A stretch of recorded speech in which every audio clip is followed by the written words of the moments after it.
গপ্প মিলে থেকে এবার ছোট গপ্প। Welcome to GMT shorts. আজকের গপ্প রবি ঠাকুরের লেখা Shubha. Any digital copy of this content leading to piracy is a crime. এই গল্পের যে কোনো রকম পাইরেসির বিরুদ্ধে উপযুক্ত আইনি ব্যবস্থা নেওয়া হবে। পাইরেসি দণ্ডনীয় অপরাধ। অনুগ্রহ করে পাইরেসি করবেন না, পাইরেসি সাপোর্ট করবেন না। তাহলে শুরু করা যাক।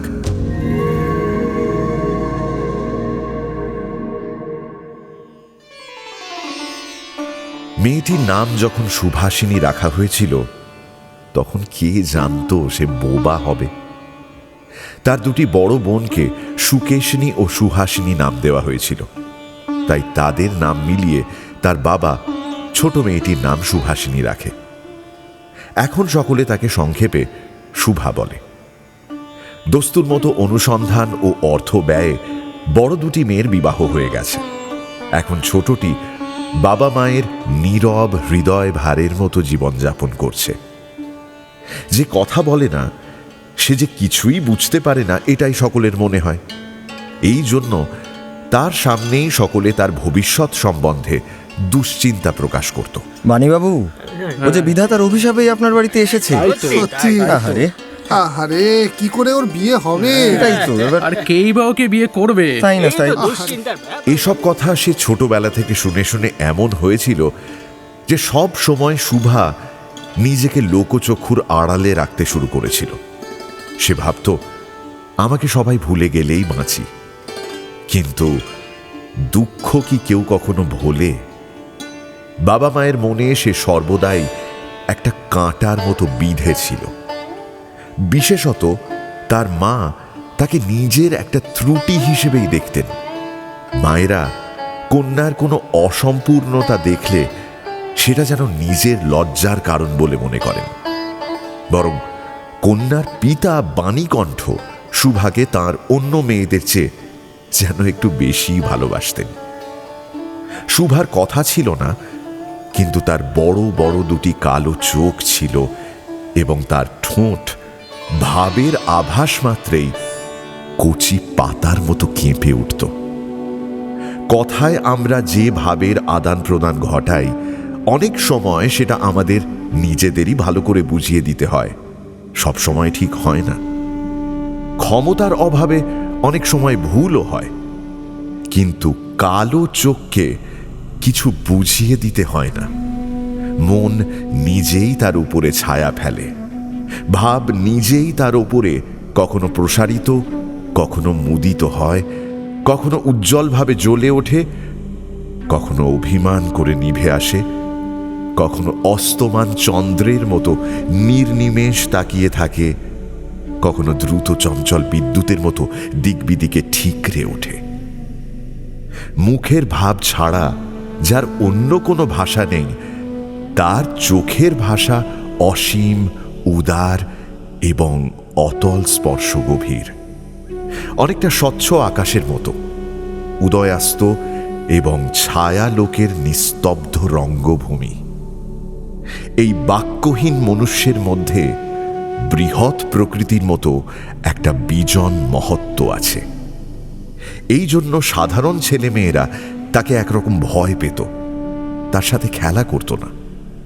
নির্জন দুপুরের মতোই সে ছিল শব্দহীন, সঙ্গীহীন। গ্রামের নাম চণ্ডীপুর। নদীটি বাংলাদেশের একটি ছোট নদী। তার প্রসার বহুদূর পর্যন্ত বিস্তৃত নয়। দুধারের গ্রামের সকলেরই সঙ্গে তার যেন একটা না একটা সম্পর্ক আছে। দুধারে লোকালয় এবং গাছের ছায়ায় ঘন হয়ে রয়েছে উঁচু তট। নিচ দিয়ে বয়ে চলেছে গ্রাম লক্ষ্মীর স্রোতস্বিনী নদী। বাণীকণ্ঠের ঘর নদীর একেবারে উপরেই। নৌকা যাত্রীরা যাওয়ার সময় তার বাঁখারির বেড়া, আটচালা, গোয়ালঘর, ঢেকিশালা, খড়ের স্তূপ, তেঁতুল তলা, আম, কাঁঠাল এবং কলার বাগানের দিকে দৃষ্টি আকর্ষণ করে। এই গার্হস্থ সচ্ছলতার মধ্যে বোবা মেয়েটি কারো নজরে পড়ে কিনা জানি না, কিন্তু কাজকর্মে যখনই সে অবসর পায় তখনই সে এই নদী তীরে এসে বসে। প্রকৃতি যেন তার ভাষার অভাব পূরণ করে দেয়, যেন তার হয়ে কথা বলে। নদীর কলধ্বনি, লোকের কোলাহল, মাঝির গান, পাখির ডাক, গাছের শনশন শব্দ সমস্ত মিশে গিয়ে চারদিকের চলা ফেরা আন্দোলন কম্পনের সাথে এক হয়ে সমুদ্রের তরঙ্গ রাশির মতো বালিকার চির নিস্তব্ধ হৃদয় উপকূলের কাছে এসে ভেঙে ভেঙে পড়ে। এবং মধ্যাহ্নে যখন মাঝিরা জেলেরা খেতে যেত, গৃহস্থেরা ঘুমোতো, পাখিরা ডাকত না, খেয়া নৌকা বন্ধ থাকত, জগৎ সংসার সমস্ত কাজকর্মের মাঝখানে হঠাৎ থেমে গিয়ে ভয়ানক বিজন মূর্তি ধারণ করত, তখন রুদ্র ভীষণ মহাকাশের এক প্রান্তে কেবল বোবা প্রকৃতি এবং একটি বোবা মেয়ে মুখোমুখি চুপ করে বসে থাকত, একজন সুবিস্তীর্ণ রোদে আর একজন ছোট্ট গাছের ছায়ায়। শুভার যে অন্তরঙ্গ বন্ধুর দল ছিল না তা নয়। গোয়ালের দুটি গরু, সর্বশী ও পাঙ্গুলি, সে নাম শুভার মুখে তারা কখনো শোনেনি, কিন্তু তার পায়ের শব্দ তারা চিনত। তার কথাহীন একটা করুণ সুর ছিল, তার অর্থ তারা ভাষার চেয়েও সহজে বুঝত। শুভা কখন তাদের আদর করছে, কখন ভর্ৎসনা করছে, কখন মিনতি করছে, তা তারা সাধারণ মানুষের থেকেও ভালো বুঝতে পারত। শুভা গোয়ালে ঢুকে দুহাত দিয়ে তাদের গলা জড়িয়ে ধরে কানের কাছে নিজের গাল ছুঁয়ে দিত এবং পাঙ্গুলি স্নিগ্ধ দৃষ্টিতে তার দিকে তাকিয়ে তার গা চেটে দিত। শুভা দিনের মধ্যে নিয়মিত 3 বার গোয়াল ঘরে যেত। বাড়িতে যেদিন বকুনি শুনত, সেদিন সে অসময়ে তার এই মুখ বন্ধু দুটির কাছে আসত। তার বিষাদ শান্ত দৃষ্টিতে তারা কি একটা অন্ধ অনুমান শক্তি দিয়ে বালিকার কষ্ট যেন বুঝতে পারত, এবং শুভার গা ঘেঁষে এসে আস্তে আস্তে তার হাতে শিং ঘষে ঘষে তাকে সান্ত্বনা দিতে চেষ্টা করত। উন্নত শ্রেণীর জীবের মধ্যে শুভার আরও একটি সঙ্গী জুটেছিল, কিন্তু তার সাথে বালিকার ঠিক কিরকম সম্পর্ক ছিল তা নির্ণয় করা কঠিন, কারণ সে ভাষা বিশিষ্ট জীব। সুতরাং উভয়ের মধ্যে সমভাষা ছিল না। গোসাইদের ছোট ছেলেটি, তার নাম প্রতাপ, নিতান্ত অকর্মণ্য। সে যে কাজকর্ম করে সংসারের উন্নতি করবে, বহু চেষ্টার পর তার বাপ মা সে আশা ত্যাগ করেছেন। অকর্মণ্য লোকের একটা সুবিধে এই যে আত্মীয় লোকেরা তাদের উপরে বিরক্ত হয় বটে, কিন্তু প্রায় তারা নিঃসম্পর্ক লোকদের প্রিয় পাত্র হয়, কারণ কোনো কাজে আবদ্ধ না থাকাতে তারা সরকারি সম্পত্তি হয়ে দাঁড়ায়। শহরের যেমন একাধটা গৃহ সম্পর্কহীন সরকারি বাগান থাকা আবশ্যক, তেমনি গ্রামে 2-4টে অকর্মণ্য সরকারি লোক থাকার বিশেষ প্রয়োজন। কাজে কর্মে আমোদ অবসরে যেখানে একটা লোক কম পড়ে, সেখানেই তাদেরকে হাতের কাছেই পাওয়া যায়। প্রতাপের প্রধান শখ ছিপ ফেলে মাছ ধরা। এতে অনেকটা সময় সহজে কাটানো যায়। দুপুরে নদীর ধারে একে প্রায় এই কাজে নিযুক্ত দেখা যেত, এবং এই সময় শুভার সাথে তার প্রায় সাক্ষাৎ হতো। যে কোনো কাজেই নিযুক্ত থাক, একটা সঙ্গী পেলে প্রতাপ থাকে ভালো। মাছ ধরার সময় বাক্যহীন সঙ্গী সর্বাপেক্ষা শ্রেষ্ঠ। এই জন্য প্রতাপ শুভার মর্যাদা বুঝত, আর এই জন্যই প্রতাপ আরেকটু অতিরিক্ত আদর দিয়ে শুভাকে সু বলে ডাকত। শুভা তেঁতুল তলায় বসে থাকত এবং প্রতাপ অনতি দূরে ছিপ ফেলে জলের দিকে তাকিয়ে থাকত। শুভা প্রতাপের জন্য পান সেজে আনত এবং বোধহয় অনেকক্ষণ বসে তাকিয়ে তাকিয়ে তার ইচ্ছে হতো প্রতাপের কোনো একটা বিশেষ সাহায্য করতে, একটা কোনো কাজে লাগতে, কোনো মতে জানিয়ে দিতে যে এই পৃথিবীতে সেও একজন কম প্রয়োজনীয় লোক নয়। কিন্তু কিছুই করবার ছিল না। তখন সে মনে মনে বিধাতার কাছে অলৌকিক ক্ষমতা প্রার্থনা করত। মন্ত্র বলে হঠাৎ এমন একটা আশ্চর্য কাণ্ড ঘটাতে চাইতো, যা দেখে প্রতাপ আশ্চর্য হয়ে বলবে, তাই তো, আমাদের সুবীর যে এত ক্ষমতা তা তো জানতাম না। শুভা যদি জলকুমারী হতো, আস্তে আস্তে জল থেকে উঠে একটা সাপের মাথার মণি ঘাটে রেখে যেত। প্রতাপ তার তুচ্ছ মাছ ধরা রেখে সেই মানিক নিয়ে জলে ডুব মারত এবং পাতালে গিয়ে দেখত রূপার অট্টালিকায় সোনার পালঙ্কে কে বসে? আমাদের বাণীকণ্ঠের ঘরের সেই বোবা মেয়ে সু। আমাদের সু সেই মণিদীপ্ত গভীর নিস্তব্ধ পাতালপুরীর একমাত্র রাজকন্যা। তা কি হতে পারত না? তা কি এতই অসম্ভব? আসলে কিছুই অসম্ভব নয়, কিন্তু তবুও সু প্রজাশূন্য পাতালের রাজবংশে না জন্মে বাণীকণ্ঠের ঘরে এসে জন্মেছে এবং গোসাইদের ছেলে প্রতাপকে কিছুতেই আশ্চর্য করতে পারছে না। শুভার বয়স ক্রমে বেড়ে উঠছে।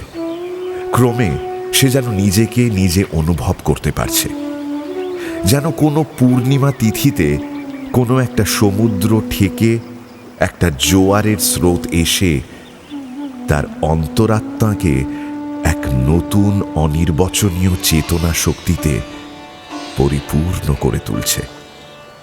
সে নিজেকে দেখছে, ভাবছে, প্রশ্ন করছে, কিন্তু বুঝতে পারছে না।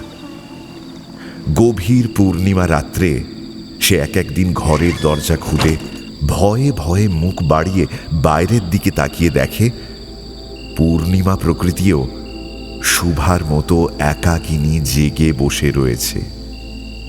এই নিস্তব্ধ ব্যাকুল প্রকৃতির এক প্রান্তে একটি নিস্তব্ধ ব্যাকুল বালিকা দাঁড়িয়ে রয়েছে। এদিকে কন্যা ভারগ্রস্ত পিতা মাতা চিন্তিত হয়ে উঠেছেন। লোকেও নিন্দা আরম্ভ করেছে। এমনকি এক ঘরে করবে এমন জনরব শোনা যায়। বাণীকণ্ঠের সচ্ছল অবস্থা, দুই বেলায় মাছ ভাত খায়, এজন্য তার শত্রুও ছিল। স্ত্রী পুরুষে বিস্তর পরামর্শ হলো। কিছুদিনের জন্য বাণী বিদেশে গেল। একদিন ফিরে এসে বলল, চলো কলকাতায় চলো। বিদেশ যাত্রার উদ্যোগ হতে লাগলো। কুয়াশা ঢাকা সকালের মতো শুভার সমস্ত হৃদয় অশ্রু বাষ্পে একেবারে ভরে গেল। একটা অনির্দিষ্ট আশঙ্কায় সে কিছুদিন থেকেই ক্রমাগত নির্বাক জন্তুর মতো তার বাপ মায়ের সঙ্গে সঙ্গে থাকত। ডাগর চোখ দিয়ে তাদের মুখের দিকে তাকিয়ে কি একটা বুঝতে চেষ্টা করত, কিন্তু তারা কিছু বুঝিয়ে বলতেন না। ইতিমধ্যে একদিন দুপুরে জলে ছিপ ফেলে প্রতাপ হেসে বলল, কিরে সু, তোর নাকি বর পাওয়া গেছে? তুই বিয়ে করতে যাচ্ছিস শুনলাম। দেখিস আমাদের আবার ভুলিস না যেন। বলে আবার মাছের দিকে মনোযোগ করল। মর্মবিদ্ধ হরিণী ব্যাধের দিকে যেমন করে তাকিয়ে থাকে, শুভাও তেমনি করে প্রতাপের দিকে তাকালো। সেদিন সে গাছের তলায় আর বসল না। বাণীকণ্ঠ দিবানিদ্রা থেকে উঠে তামাক খাচ্ছিলেন। শুভা তাঁর পায়ের কাছে বসে তার মুখের দিকে তাকিয়ে কাঁদতে লাগলো। অবশেষে তাকে সান্ত্বনা দিতে গিয়ে বাণীকণ্ঠের শুকনো গালে অশ্রু গড়িয়ে পড়ল। ওরকম করে কাঁদছিস কেন মা? কি হয়েছে? কাঁদিস না, কাঁদিস না, সবই তার ইচ্ছে।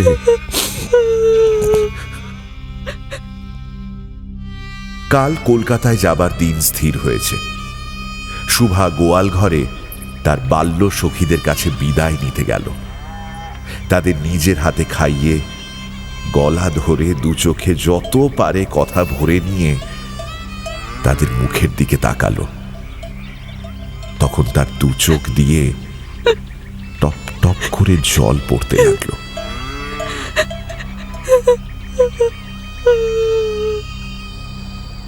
সেদিন শুক্লা দ্বাদশী রাত্রি।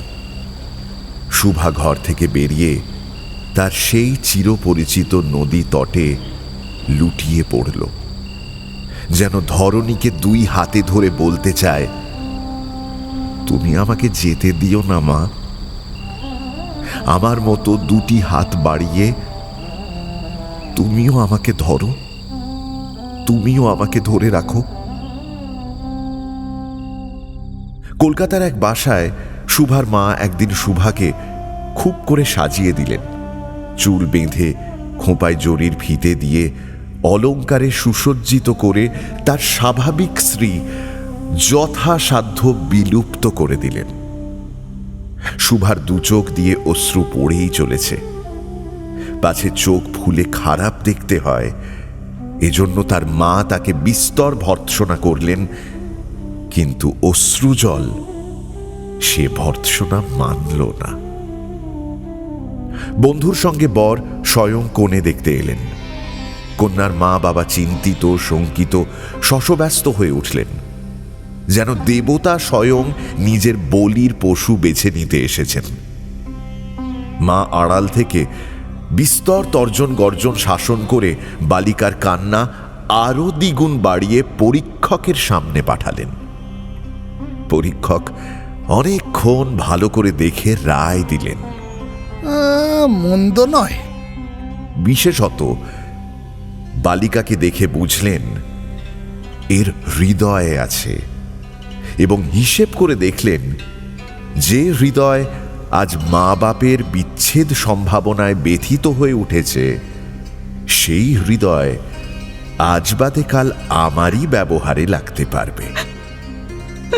শুক্তির মুক্তোর মতো শুভার চোখের জল শুধু বালিকার মূল্য বাড়িয়ে দিল। তার হয়ে আর কোনো কথা বলল না। পাঁজি মিলিয়ে একটা শুভ লগ্নে শুভার বিবাহ হয়ে গেল। বোবা মেয়েকে পরের হাতে সমর্পণ করে বাপ মা দেশে চলে গেল। তাদের জাতি ও পরকাল স্বমহিমায় বিরাজ করতে লাগল। বর পশ্চিমে কাজ করে, বিবাহের অনতিবিলম্বে স্ত্রীকে পশ্চিমে নিয়ে গেল। সপ্তাহ খানেকের মধ্যে সকলেই বুঝল নববধূ বোবা। এটা কেউ বুঝল না যে সেটা তার দোষ নয়, সে কাউকে প্রতারণা করেনি। তার দুটি চোখ সব কথাই বলেছিল, কিন্তু কেউ সেটা বুঝতে পারেনি। সে চারদিকে তাকায়, ভাষা পায় না। যারা বোবার ভাষা বুঝত, সেই আজন্ম পরিচিত মুখগুলি সে দেখতে পায় না। বালিকার চির নীরব হৃদয়ের মধ্যে একটা অব্যক্ত কান্না যেন বাজতে লাগল, যেটা অন্তর্যামী ছাড়া আর কেউ শুনতে পেল না। এবার তার স্বামী চক্ষু এবং কর্ণেন্দ্রিয় দিয়ে পরীক্ষা করে এক ভাষা বিশিষ্ট কন্যা বিবাহ করে আনল।